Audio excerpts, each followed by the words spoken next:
Mi nombre es Roberto Spindel, nací y crecí en la Ciudad de México. Emigré a Israel hace casi 40 años y me dedico la mayor parte de mi vida profesional a temas de desarrollo económico local, pequeñas empresas y en los últimos años a la promoción de negocios entre empresas israelíes y mercados latinoamericanos y viceversa. Hace más de 8 años soy presidente de la Cámara de Comercio Israel-América Latina, en la que nuestra misión principal es acercar a las comunidades empresariales de Israel con los países de habla hispana en general y América Latina en particular. ¿De qué manera Israel está enfrentando esta guerra desde el punto de vista económico? Israel entró a esta guerra, a este conflicto, con una economía muy sólida, con grandes reservas de divisas, con una estructura bancaria bastante sana, el sector de alta tecnología pujante, en fin. Y la primera fase del conflicto, digamos, los primeros meses, se sentía o parecía que los íbamos a sobrepasar sin mucho drama, digamos. A medida que esta crisis ha ido avanzando, lo que sucede es que por un lado se está normalizando y nos estamos acostumbrando o adaptando a esta situación. No ves falta de ningún producto en los supermercados, los restaurantes están a reventar, en fin, la economía de cierta manera está activada, el desempleo no es tan grande como lo esperábamos, pero por otro lado sabemos, todo el mundo sabe que al final del día alguien va a tener que pagar por todos estos gastos que este conflicto está causando. Ya se ven venir los nuevos impuestos a principio de año y por otro lado vemos que nuestro liderazgo político-económico, digamos, a nivel gubernamental no está dando respuestas y no está planificando de la manera adecuada. Y lo vemos en la baja del ranking que nos hicieron recientemente. Las agencias calificadoras Moody's, Fitch, nos bajaron el ranking y eso es de verdad alarmante. Lo que hace el ranking internacional, lo que define es el nivel de riesgo de cada economía. A medida que tu nivel de ranking es más bajo, quiere decir que el riesgo fiscal, el riesgo financiero es mucho mayor. O sea, que como cuando tú vas al banco y quieres sacar un préstamo, se fijan en tu poder, tu capacidad para devolver ese dinero, en cómo gastas, en fin, todo eso, y en base a eso te dicen si te doy un préstamo o no te doy un préstamo. En el mundo financiero internacional, el ranking es el que fija la tasa de interés en la que te van a prestar el dinero. A medida que el ranking baja, el costo de ese dinero sube y finalmente el que los van a tener que pagar somos nosotros, los ciudadanos. Esperemos que esto termine antes de lo que pensamos y creo que la economía se va a recuperar lentamente, pero tenemos una economía relativamente sólida.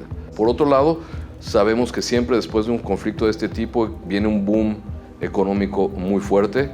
La cuestión aquí es el tema del tiempo. La economía lo que necesita es estabilidad y hay un ambiente o hay una percepción psicológica de peligro o de inestabilidad que no está basada en la realidad. O sea, si te fijas desde un principio, el gobierno de Israel o todas las instituciones económicas de Israel, su principal mensaje era business as usual. Los puertos no pararon, el aeropuerto casi no paró, o sea, se siguió entrando mercancía, saliendo mercancía, en fin. Entonces, desde ese punto de vista, más o menos las cosas siguen normal. Los costos se han disparado, pero la logística y demás funciona. Lo que sí ha habido una disminución drástica en el tema de turismo, por supuesto, que se ha caído totalmente. El tema de la incertidumbre de los vuelos, si hay vuelos o no hay vuelos, a nosotros nos ha parado todo lo que son las misiones comerciales, las visitas recíprocas, todo el intercambio de tecnología, en fin. Por otro lado, desde el punto de vista político, vemos que la empatía con la que empezamos esta guerra, que la mayoría de los países del mundo, especialmente, nuevamente hablo de América Latina, estaban a favor nuestro, poco a poco han ido cambiando esa actitud por dos motivos. Uno, porque de verdad la guerra se ha prolongado y se ven escenas que no se deberían de haber visto. Y por otro lado también, América Latina sufrió un cambio político en los últimos 2 años, de derecha a izquierda, y los gobiernos de izquierda tradicionalmente están en contra de Israel. Entonces, si vemos a nivel gubernamental, a nivel grandes licitaciones y demás, sí hay un freno, digamos. A nivel empresarial, business to business, empresas con empresas, digamos, no más de lo normal. Nuestros países vecinos, Líbano, Yemen, Siria y demás, inclusive Irán, sus economías están en crisis desde hace muchos años. El Líbano, de hecho, está en la bancarrota desde hace muchos años. Irán lleva años con los embargos de la Unión Europea, de Estados Unidos. Inclusive Egipto tiene una economía bastante débil. Gente más experta que yo en el tema dice que ese es uno de los motivos de todos estos conflictos armados, porque los gobiernos totalitarios de todos estos países, la única o la manera principal de distraer la atención de su pueblo, que no tiene dinero para comer y no tiene dinero para mandar a los niños al colegio, y en fin, es distraerlos a través de un conflicto armado. ¿Con quién? Con Israel y los Estados Unidos. Eso, digamos, en el momento que el pueblo no tiene nada que perder, es cuando se dan todo este tipo de conflictos, o sea, porque su vida ha sido destruida, no tienen dónde vivir, no tienen hospital, no tienen nada. Entonces, todo el Medio Oriente actualmente, que tiene un potencial impresionante, debido a esta combinación de dictaduras, con grupos terroristas, con extremismo, en fin, están frenando cualquier tipo de desarrollo económico que se pudiera dar. Si nos fijamos en las fuentes de financiamiento de los grupos terroristas, de los gobiernos terroristas, todo viene de fondos claros y abiertos. O sea, el gobierno de Qatar financia grupos terroristas. En Turquía hay empresas, hay consorcios de empresas que financian a Hamas, por ejemplo.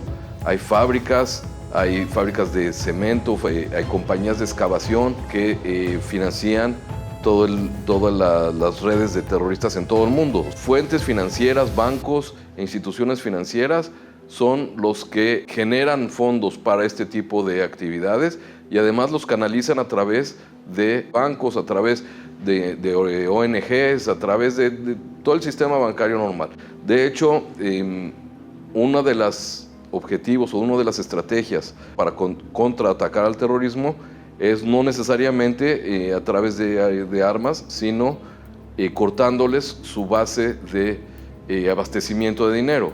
Las sanciones que hace el gobierno de Estados Unidos hacia bancos o hacia instituciones financieras iraníes o inclusive de Qatar o de otros países, esa es una manera de cortar los fondos. La manera de financiar el armamento es, por un lado, a través de todos estos túneles financieros por los que manejan, y son gobiernos, repito, como Qatar, como en muchos casos China, inclusive Rusia, que abastecen de armas a toda esta zona. Es una manera de mantener una economía paralela, digamos. Cuando se habla del Medio Oriente hay que verlo no como una región homogénea, sino como muchos países y muchas economías con metas, con objetivos diferentes y con situación geopolítica diferente. Por ejemplo, si vemos los extremos, por decir así, ¿no? Irán y Arabia Saudita. Irán, sus recursos naturales o su economía ahora toda la economía está enfocada a mantener la junta de los ayatolás en el poder. El dinero que generan se invierte no en infraestructura ni en el bienestar de la población, sino se invierte en grupos terroristas en todo el mundo. Financian desde Hezbollah, Hamas, hasta el gobierno de Maduro en Venezuela. Por otro lado, vemos que Arabia Saudita, que es uno de los países más ricos de la región, su meta en los próximos años es invertir en el bienestar de la población.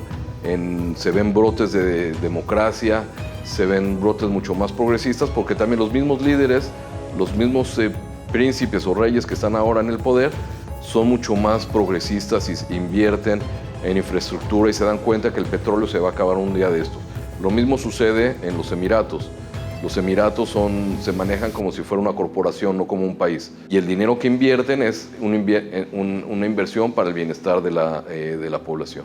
Por supuesto, las guerras en el Medio Oriente siempre han tenido un impacto global más allá de lo que ocurre acá, porque hay muchos intereses, digamos, yo lo veo como dos bloques, ¿no? O sea, esto dispara muchos sentimientos dentro de bloques económicos, políticos y demás. De un lado, Estados Unidos, Europa digamos, el bloque occidental frente al bloque de los países árabes, Rusia, China y demás. Entonces el impacto es inmediato a nivel mundial. A nivel económico, lo que afecta principalmente son los canales digamos, de transporte, todo lo que sucede en el Golfo de Adén, de la parte de los países del Golfo, Yemen y demás, en el que hay ataques a los barcos, todo el tema de transporte en la zona se ha visto afectado. Vemos los precios de los contenedores se han disparado, en fin, los seguros, todo eso afectado a nivel mundial. La economía israelí está muy enfocada hacia Europa y los Estados Unidos, que son los clientes y los socios comerciales más importantes de Israel. Entonces, dependiendo quiénes son los compradores, dependiendo quiénes son la gente que está del otro lado, es la manera en que afecta. Poco a poco nos hemos dado cuenta que las empresas, los empresarios, se las arreglan de todas maneras para triangular ese tipo de comercio, manda la mercancía a Grecia y de Grecia la mandan para acá. Por supuesto que todos los productos suben de precio, pero siempre hay una manera de arreglarse. Y lo que sí es que va a haber la sociedad israelí, que siempre fue una sociedad muy igual, muy pareja, una clase media muy amplia. Lo que sí se puede dar es que empiecen a haber diferencias sociales, disparidades sociales y más gente pobre que no puede cubrir su canasta básica, digamos. Porque este conflicto era, digamos, medible. Estamos acostumbrados a este tipo de conflictos en que tardan 1 mes, 2 meses, 3 meses. Estamos por cumplir 1 año en el que por primera vez en el país hay toda una franja geográfica que está bajo guerra, que hay desplazados, que gente no vive en sus casas, que no sabemos cuál va a ser el precio o el costo cuando esta gente vuelva a sus casas, no sabemos la medida de destrucción. En fin, va a haber un montón de signos de interrogación.